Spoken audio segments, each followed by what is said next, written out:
Halo guys, assalamualaikum warahmatullahi wabarakatuh. Jumpa kembali dengan kita di Orina Sport Channel. Nah ini kita masih biasa, kita masih bertiga nih. Ada Bayu, ada Agres, ada Aingnya. Ada Aing ya. Jadi pingpong itu memang sangat unik sekali ya. Jadi kalau saya lihat itu beberapa karakter pemain, kemudian karakter pelatih itu emang beda-beda banget ya. Jadi kadang-kadang ada yang pelatih yang memang harus benar-benar kita kita hormati sekali ya kan. Kadang-kadang ada yang pelatih yang cuek ya. Kemudian ada juga pelatih yang memang akrab sekali dengan pemainnya, dengan atletnya ya. Itu biasanya pemain sih terserah ya pengennya yang seperti apa ya. Ada yang cocok dengan pelatih-pelatih yang keras, ada juga ya kan? Ada saya sukanya yang pemain pelatih keras. Ada yang friendly nih pengen pelatih yang friendly ya kan, yang kira-kira bisa mengayomi pemain atlet ya. Kemudian ada juga yang atlet yang suka coachnya itu atau pelatihnya itu yang santai. Ada contohnya ada yang coachnya santai itu seperti coach Bewok tuh contohnya itu. Bewok. Ya, ini muridnya coach Bewok ya. Halo coach Bewok. Siapa Bewok tuh? Hah? Siapa Bewok tuh? Ardika. Bukan Ardika, sorry, namanya Dika. Orang mana? Orang Slawi. Pelatih pingpong spiritualis. Gimana? Pelatih pingpong spiritualis. Pelatih pingpong spiritualis. Nah, itu juga unik itu. Jadi kalau coach Dika itu dulu itu masih junior saya. Jadi jaraknya mungkin bedanya mungkin 5 tahun atau 7 tahun kali sama saya ya. Tapi ya sekarang dia udah melanglang buana, ada ke Kalimantan, ada ke mana, ke Papua, nggak tahu sekarang di mana nih. Sekarang kayaknya di Slawi lagi tuh dia, sedang semedi. Nah, kemarin dia bawa timnya dia di liga apa namanya? Remaja. Liga remaja di Semarang, Lampung. Di Lampung. Enggak ya, Semarang terakhir. Liga remaja yang di Semarang ya. Mereka juara 2. Kebetulan bawa nama tiket.com ya. Jadi alhamdulillah mereka bisa juara 2. Nah, kita tepuk tangan guys. Tepuk tangan. Nah, kemarin bisa juara 2 itu gimana ceritanya? Ya. Siapa titik kunci kemenangannya di siapa gitu? Apakah di pelatihnya? Kayaknya pelatihnya enggak deh kayaknya. Tim lah. Oke. jadi pelatih baru. Aduh.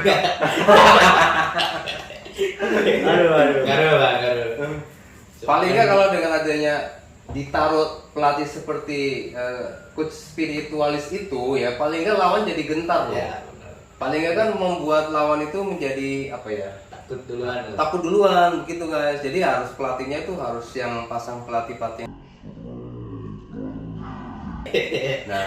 Nah itu akan bikin lawannya tuh menjadi takut ya. Halo Coach Dika. Nah gitu. Jadi kunci kemenangannya berarti semuanya ya. Terakhir finalnya sama siapa? Sukun ya. Sukun ketemu pertama sih. Ya itu kuncinya di Sukun sih. Di Sukun ya kan. Sama Sukun jadi kedua. Oh jadi karena kalah sama Sukun jadi nomor 2. Liganya itu berlanjut apa enggak itu? Berlanjut Desember lanjut. Lanjut Desember. Masih bawa nama sama? Ya mungkin Belum tahu. Ya. Belum tahu ya, harusnya sih bawa masuk. Ya. Belum ada sponsor. Ya halo tiket.com, mudah-mudahan bisa mensponsori lagi ya. Bayu bisa ikut liga kembali ya. Oke, sekarang ke Agres nih. Tadi ngomongin masalah juara tadi di mana tadi? Itu apa? Kasar. Tapi ya udah lumayan lama sih. Kasat udah ya, belum ada setahun. Bulan puasa. Sebelum bulan puasa ya, Sehari sebelum bulan puasa. Sehari sebelum bulan puasa ya. Habis itu ya udah Cirebon udah. Ya, jadi kita bisa melihat orang itu kalau prestasinya lagi lemes, ngomongnya lemes guys. Ya. Oh ya kurang kenceng ya? Kurang kencang ya. Siap. Kira-kira faktor apa yang bikin kita mainnya itu jadi nggak berprestasi? Kita jangan ngomongin masalah peralatan dulu deh. Apa ya? Selain peralatan ya, peralatan biasanya alasan guys. Kita dengerin tuh. Kalau saya sih mungkin faktor Usia. enggak lah, kalau usia saya masih 26 dong. Iya, iya masih kuat. Produktif lah. Masih produktif. Cuman ya mungkin kurang tidur. Nah, contohnya kayak sekarang ya kalau Ya, kurang tidur yang kurang latihan yang jelas. ya kurang tidur, kurang latihan, terus kurang vitamin. Nah, ya vitamin tuh kita bisa diasosiasikan tuh banyak vitamin. Ada yang vitamin dalam bentuk fisik, ada vitamin dalam bentuk apa ya? Intinya sih kurang penyemangat juga itu. Nah, Itu intinya iya. itu. kurang penyemangat. Lagi-lagi sekitar itu ya. Ini kadang-kadang kita juga bingung nih pemain-pemain tuh pada seperti itu ya. Nah, kalau kita lihat nih, pemain pingpong itu banyak yang ngerokok. Banyak yang ngerokok nih. Contohnya ini, ya kan? Apakah itu bentuk dari apa namanya ketidakdisiplinan? Coba jelaskan Bayu. Sebetulnya gimana? Apakah ada rokok itu ada fungsinya secara pribadi? Apakah dalam pertandingan deh? Saya lihat tuh kalau orang habis main pingpong nih, Langsung. keringetan banyak, ini enak banget tuh. Iya. Itu kenapa itu? Menenangkan pikiran, menenangkan hati. Itu emang enak ya Karena rasanya? rokok itu langsung tenang gitu. Iya. Bisa gitu ya. Iya. Supaya relax aja sih merokok. Cuma ya nggak boleh juga sih kalau di lapangan, di dalam gor, Mengganggu yang lain juga ya. apalagi depan pelatih gak sopan ya. Oh iya iya iya. Alhamdulillah Bayu ini ternyata Bayu hormat sama pelatih nih. Apalagi depan coach bewok. Nah tuh paling takut Bayu tuh katanya tuh depan coach bewok katanya. Nah ini memang harus kita berikan apresiasi ini ya. Tapi kadang-kadang kalau ketakutan itu sebenarnya bukan takut sih, menghargai, menghormati sebenarnya bukan takut ya. Karena pelatih bagaimanapun juga ya pasti akan memberikan apa sih namanya ya dalam pertandingan akan memberikan petunjuk nih mana yang kalau kita melakukan salah ya kita kasih oh ini koreksi ya. Koreksi. Ya ini harus begini harus begitu. Nah itulah fungsinya pelatih di lapangan ya kan. Nah terus kebiasaan pemain itu banyak banget tuh, ada yang begini begitu, diantaranya tadi saya bilang Rokok. banyak yang suka ngerokok Saya ya kan. untung saya nggak ngerokok mas. Kalau Abes nggak ngerokok tapi titik-titik ya. Terus, Itulah. saya nggak mau terusin ya. Saya jomblo mas, makanya kurang penyemangat. Hmm. Dari sisi penyemangatnya kurang, terus vitamin C-nya. Iya, vitamin C kurang. Nah mungkin ya teman-teman terjemahkan sendiri ya vitamin C itu apa ya kan. Emang benar yang namanya atlet itu butuh vitamin C ya kan. Iya. Ya Betul. paling nggak berapa gram tuh sehari itu tuh harus Iya. wajib itu. Jadi Wajib. biar apa semangatnya ada Semangat. terus ya kan. Betul. Nah kemudian juga apa sih namanya di lapangan juga kan memang kalau kita tanding kalau ditemenin sama Seseorang. vitamin C itu ya kan kalau ditemenin sama vitamin Semangatnya membara gitu. semangatnya membara Beda, beda, gitu. iya. Beda Semangatnya gitu. beda. Jadi begitu guys ya. Nah, kehidupan atlet pingpong itu ya memang macam-macam. Ya kan ada yang ya kalau kita bisa hitamnya ada. Ada juga yang suka main biliar guys. Jadi pertandingan di mana ya? Di Solo saya pernah tuh pertandingan di Solo. Tahu tuh ngajak biliar tuh. Ada satu pemain juga yang seperti itu. Oh iya. Halo Mas Gilang. Yang punya brand Gewo. Ah. GMO. Ya, tapi itu bukan negatif ya. Itu kalau Sudah pertandingan aja. itu emang apa ya mengasah Refreshing keterampilan, refreshing, kemudian ya ketelitian, pukulan, hampir sama kayak pingpong sebetulnya kalau biliar ya. Meskipun saya tuh nggak bisa, ya itu apa ya. Kemudian juga ada beberapa orang sih kalau saya lihat yang latihannya serius-serius gitu kan, yang latihannya misalkan asal-asal juga asal, cuman kadang-kadang yang latihannya asal-asal itu kadang-kadang sering juara, saya kadang bingung. Betul. Gimana tuh? Faktor hoki? Oh, ya, kemungkinan besar ya hoki lah. Oke ya. Iya. Terus sama Hoki bagan kan. Hoki. Iya. hoki bagan. Terus Karena saya pernah waktu pertama kali I bikin pertandingan, I buka tuh, Hmm. saya sepanjang 3 bulan saya juara terus pernah emang. jual terus karena yang nyetingnya sendiri. Yang nyeting baganya dia. Bukan Ya, hoki. bukan hoki. Emang cari duitnya di situ. Emang panitianya. Panitianya dia sendiri. Jadi kan biasanya cuma berdua yang juara. Kalau nggak saya, Irfan. Nah, Irfan sukanya nawar-nawar nih, Mas. Kalau enggak, gimana caranya Mas saya bisa final sama situ katanya. Nah, yaudah saya akalin, saya di atas, Irfan di bawah, kemudian yang lain tarung tuh, ya kan? Tarung semua yang Tapi bagus-bagus saya ya. bayar terus, saya masuknya tuh cuma semifinal doang. Berarti udah parah itu, parah. Ya jadi bayar, yang lain tanding-tanding bayar, tahu-tahu saya udah final sama Irfan ya. Itulah mafia pertandingan. Nah, iya, itu nggak perlu ditiru ya, itu contoh yang tidak baik, tapi itu lebih dari entertain aja ya kita. Tapi memang ada loh Mas, kayak Realnya ada? mafia ada juga mafia. Ya sekarang mafia kayak Pengaturan skor. bagan berarti ya? Enggak, kalau bola kan bukan pengaturan skor. Ini pengaturan Nah, bagan. kalau di pingpong pengaturan bagan. Nah, ya tuh guys, jadi tetap aja namanya mafia tetap ada. Kita nggak bisa nyebutin. Kayak kalau misalkan mau pertandingan yang resmi gitu kayak Pro, PON, kadang bisa diatur juga tuh si medali itu. Maksudnya dibagi-bagi gitu ya? Iya, Bisa bisa dibagi. Tapi pernah ada bocoran nggak? Apalagi kalau misalkan tuan Nyata. rumah, Oh, apalagi tuan rumah kan, Udah pasti. udah pasti itu Bang. nah, saya anehnya Kayak ini saya pengalaman saya kemarin waktu saya bawa Cirebon kan di Pro Jabar itu, masa di 8 besar ketemu tuan rumah semua, kan aneh. 8 besar ketemu tuan rumah semua. Iya. Padahal kan biasanya yang ngatur bagan tuh dari tuan rumah biasanya. Iya ngerti dah pokoknya. Kayak di perorangan ketemu tuan rumah, di Bergu tuan rumah 8 besar semua nih. Di double putra 8 besar juga ketemunya tuan rumah. Nah ini penting nih buat IO-nya nih ya. Jadi kalau kita jadi IO itu ya tolonglah perhatiin apa ya namanya nasib dari tiap-tiap tim ini, jangan sampai tim ini ketemunya sebelum final itu udah ketemu. Kalau bisa masing-masing dibagi dua ya, satu di atas satu di bawah gitu kan.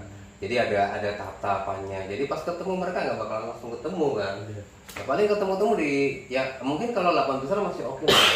8 besar, tapi di bawahnya juga ada, di atasnya juga ada gitu. Iya, Jangan ngumpul jadi satu teman-teman ya. Kalau misalkan kayak ketemunya kayak di semi gitu ya, ada salah satu di semi aja gitu. Oke, ini kan 8 besar semua. Nah itu Kan agak bertanya-tanya juga.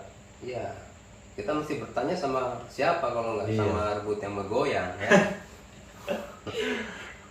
Ya, dinamikanya memang sangat apa ya, seru juga ya untuk tenis meja ini ya. Kemudian juga ya tongkrongan anak-anak tenis meja juga ternyata ada guys ya. Jadi kadang-kadang kayak kita aja sendiri ya, kita kadang ya kalau lagi rehat ya kita juga suka nongkrong. Paling kita nongkrongnya di mana Chris? Kadang di kafe, kalau enggak ya kalau lagi nggak ada cuan di warkop. Di warkop, Terdekat. iya terdekat. Murah guys, paling ya dengan ya 20.000 paling, Kenyang lah. 15.000 tadi saya 15.000 ya. Udah kenyang. Nah, udah kenyang. Tapi kalau ini jangan tanya. Ini dua kali lipat ini. Tahu lah, mungkin bisa dilihat ya porsinya. Play sendiri aja. Itu guys. Nah, apalagi kalau di pingpong ini yang kadang-kadang bikin kita itu Kesel apa ya? ya. Kesel. Iya satu Happy lagi. apa kesel nih? Dalam pertandingan itu hampir semua orang kalau saya tanya itu jenuh. Kenapa? Nunggunya kelamaan. Betul. Oh iya, Keseringan ngaret. sering ngaret. Sering ngaret antara jadwal dengan real time-nya ya, di lapangan itu suka berbeda gitu. Ya, mungkin kita kalau masih nunggu bangsa berapa menit? Kalau Ya, setengah jam, 10 menit lah. ya maksimal setengah jam lah, oke. Ya. Kalau udah 1 jam 2 jam wah udah jenuh. 1 jam 2 jam itu memang Terlaluan itu. iya, karena jujur aja sih saya juga pernah jadi IO yang memang keterlambatan itu sampai 2 jam pernah itu, tapi memang tidak lepas dari apa namanya dari kepentingan dari bukan panitia ya, jadi kepentingan dari si yang punya hajat gitu ya. Jadi yang punya hajat pengennya pemain ini masukin semua gitu, akibatnya kita udah overtime ya, udah waktunya sudah nggak mencukupi, ya pasti ya terjadi perlambatan waktu ya kan, penambahan waktunya udah kebanyakan ya kan. Ya otomatis yang mainnya harusnya jam segini bisa molor ya kan. Nah memang itu menandakan bahwa IO-nya itu memang ya bisa dibilang sebetulnya kurang profesional sih, kita harus akuin itu ya itu kita harus belajar lagi, kita nggak boleh gengsi ya untuk belajar ya, karena memang IO itu kan sebenarnya untuk menyamankan pemain agar pemain bisa bermain secara serius, kemudian bisa konsentrasi dan bisa memenangkan pertandingan ya dengan apa sih namanya semuanya tidak ada kendala kan, seperti itu kan harusnya. Nah, padahal kadang-kadang kalau di sekarang nih ya IO itu sekarang sudah punya patokan masing-masing. Kadang-kadang saya bingung nih, patokan terutama patokan masalah grade pemain, masalah ini pemain divisi terutama ya. Menurut Agnes gimana nih guys, masalah pemain divisi? Divisi kadang divisi 6 menurut IO ini berbeda dengan divisi 6 menurut IO itu. Itu kan gak ada patokannya kan sebetulnya. Kadang kayak kemarin pertandingan 5 ini yang Tangerang ya? Kayak Tangerang gitu. Masa divisi 7 main sekelas pemain PON? Divisi 7 sekelas pemain PON prapon. Kelasnya itu prapon. Iya, prapon kan. Tuh guys, itu tolong itu kalau itu keterlaluan ya. Kan ngadi-ngadi loh itu. Lucu Itu mah udah aja, kasih aja hadiahnya langsung. Ya, pemain PON itu ya kalau nggak divisi 4 ya divisi ya mentok-mentoknya divisi 5 lah ya. 5 plus lah itu ya. Ya, itu pun sekarang divisi kalau menurut saya udah bergeser, sudah nggak kayak dulu lagi, udah nggak lebih sehat sekarang. Udah sehat ya. Saya rasa memang betul pengaturan divisi sekarang udah nggak sehat. Itu yang memang harus para IO itu harus berpikir tuh. Kalau mau kayak adanya divisi 4 tapi divisi 4 atau divisi 5 jadi udah cukup cuman ngepur 2 aja gitu, misalnya 2 atau 1 aja. Ini kan kadang-kadang ngepur 3 lah, per 4 lah ya udah aja. Ngepur 5. Iya kan. Ya, kalau ngepur 5 hitungannya juga cuman sampai 11. Ya, itu kayak udahlah kasih aja lah Hadiahnya. Emang seberapa ini sih sebetulnya, seberapa apa yang namanya ya, sulitnya untuk membatasi divisi? Sebetulnya kan nggak sulit sebetulnya kalau kita mau ya. Coba kalau kayak dulu divisi itu udah aja sampai 6 dah. Iya, jangan banyak-banyak. 7, 8, 9, itu 8, 10. 6 itu atau kalau ya. Kalau zaman dulu itu memang dulu kan nggak ada divisi ya. Cuman artinya kalau nggak ada divisi nggak ada peluang dari kelas bawah untuk menjadi juara ya kan. Sebenarnya ada divisi itu bagus sih sebetulnya. Bagus. Nah, jadi kan pemain-pemain yang di bawah itu juga bisa juara di kelompoknya, di kelasnya. Hanya sayangnya itu banyak kecurangan nih. Jadi pemain-pemain yang bagus, yang entah dari mana asalnya, tiba dia main begitu datang, divisi paling bawah. Nah, gitu. Nah ini harusnya kan malu juga kan, kalau misalkan dia punya malu gitu. Harusnya malu dong. Ikut di divisi yang divisi 7 gitu, kayak mau ditaruh di mana tuh muka gitu. Iya. Saya pernah ya kalau mengikuti pertandingan di wilayah Bandung ya. Di wilayah Bandung saya lupa di Jatinangor. Iya, Jatinangor ya. Jadi kelas divisinya itu kalau menurut saya itu nggak jelas ya. Kalau kata orang sini itu bocengli lah. Iya. Jadi nggak jelas gitu. Karena divisi-divisi yang memang seharusnya kita ada di situ, saya udah mencoba nurunin divisi saya. Saya divisinya kan biasanya dulu itu divisi saya itu 4 ya. Nah saya masuk ke 6, masuk ke 6. 6-nya tuh di atas saya semua, gimana nih? Perasaan, wah enak nih saya main di divisi 6 gitu. Wah, bisa juara nih divisi 6. Ternyata 6-nya tuh di atas saya semua. Kacau. Jadi kita kalah sama panitia, kalah strategi sama panitia. Iya, panitia udah mempersiapkan kayak gitu, ternyata kita sendiri yang kejebak di situ. Tapi efeknya ya pendaftarannya jadi banyak, pesertanya jadi banyak gitu. Jadi yang untung apa tuh? Panitia lah. Jadi intinya seperti itu. Ya kita ngomong kayak aja ya, apa adanya. Mungkin saya yakin sih banyak ada yang komplain pasti. Ya, tapi ya emang kenyataannya seperti itu. Kita bicara apa ya? Yang real aja lah. Sekarang mah yang real aja. Iya, yang real aja. Ya, jadi begitu teman-teman semua ya. Ya mudah-mudahan sih, kita sih berdoa ya, mudah-mudahan dalam waktu ke depan ya mungkin setelah pemilu atau gimana ya ada perubahan lah buat tenis meja buat Indonesia ya. tenis meja Indonesia. Ya jangan kayak gini-gini aja, ya nggak yuk. Pusing atletnya. Iya, Sih. kadang-kadang nggak tahu apa di pusatnya kayak gini, kadang-kadang di wilayah kabupaten, di wilayah kota, kota kabupaten tuh kadang-kadang juga ikut-ikutan. Iya. Oh Tapi ini hampir semua sih mas yang gua rasain di setiap daerah gitu kacau semua pengurus pengurus. semua. Iya. Ada nggak kalau di daerah? Saya nih orang PP, saya orang PB. Enggak sih, Nggak sampai gitu. enggak sampai gitu. Kalau di ini, kalau Nah. ngurus daerah enggak ada. Iya, ya saya ya nanti kita akan ngobrol lagi teman-teman ya di lain kesempatan. Yang banyak sih sebetulnya yang mau kita ngobrolin, yang kita bahas mengenai tenis meja ini ya. Tapi untuk kali ini ya Segitu dulu. kita segitu dulu ya. Mudah-mudahan sih ada feedbacknya lah buat pengurus pingpong, pengurus tenis meja, kemudian para stakeholder yang berkepentingan di dunia pertenis meja ini. Salam olahraga. Wassalamualaikum warahmatullahi wabarakatuh. Waalaikumsalam.